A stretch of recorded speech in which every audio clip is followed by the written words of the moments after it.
boys and girls, it's Miss Summers here.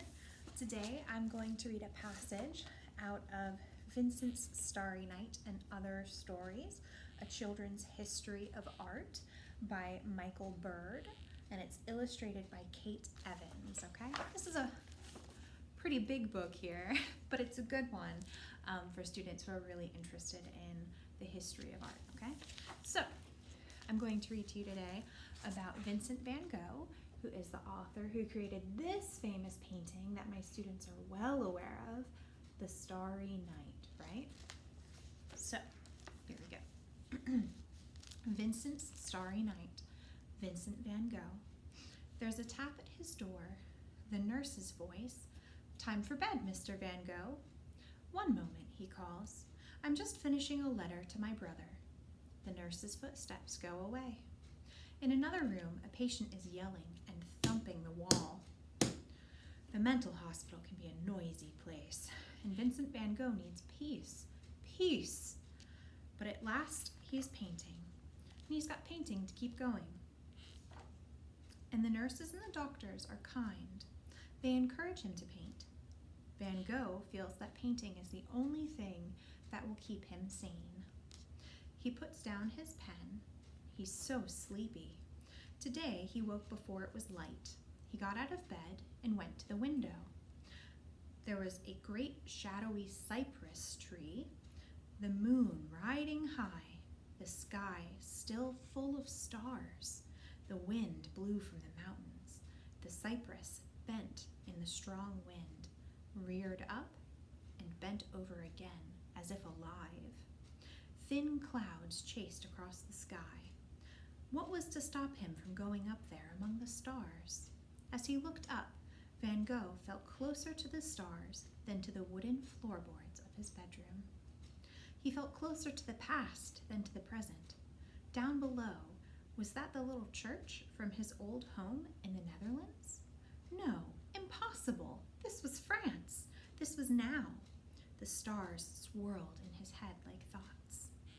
What a mess I've made of my life, Van Gogh reflects. I'm 36 years old, living in a mental hospital, painting pictures nobody wants. One mess after another.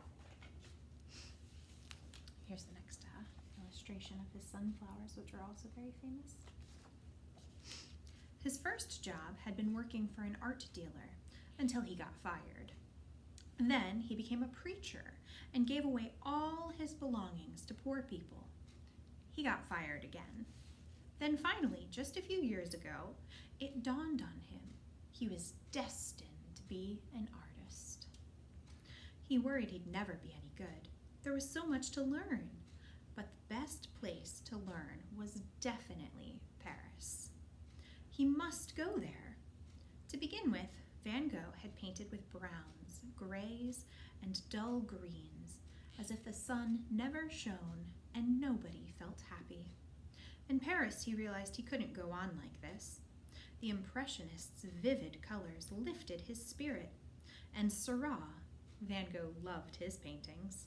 Colors aroused feelings, so maybe if he arranged colors in a certain way, he could give people certain feelings. Joy, calm, hope. He studied Seurat's method carefully. The excitement of Paris was overwhelming. Meeting artists, discovering new kinds of art, working hard, hanging out in cafes. Van Gogh dreamed of success, but when he looked in the mirror, a scruffy, penniless artist stared back. Paris was not working out. He must move on. Van Gogh was enthralled by Japanese prints that he'd seen in stores and galleries. Japanese artists like Hokusai depicted everyday scenes in rich, deep colors. If only he could travel to Japan! But he was much too poor. The next best place, Van Gogh decided, was the far south of France. In February 1888, he took the train to Arles. Spring came, then summer. Around the ancient town, almond orchards blossomed. All day, Van Gogh drew and painted in the countryside. He worked quickly, not with tiny dabs of color like Syrah, but much more impulsively. That was how he felt about the fields of sunflowers with their strong, tall stems and flaming yellow heads. Not patient, but unbelievably excited. When you're face to face with a sunflower, its intense yellow was, he couldn't find the words, but he could try to paint it. Sometimes Van Gogh missed the company of fellow painters. He invited Paul Gauguin, another penniless artist he'd met in Paris, to join him. He got the spare bedroom ready, hanging his sunflower paintings around the walls to greet Gauguin with a fanfare of yellow. And then the two artists would work side by side, spurring each other on. For a while, things went well, but Gauguin was a proud, difficult man, not the best sort of friend for Van Gogh.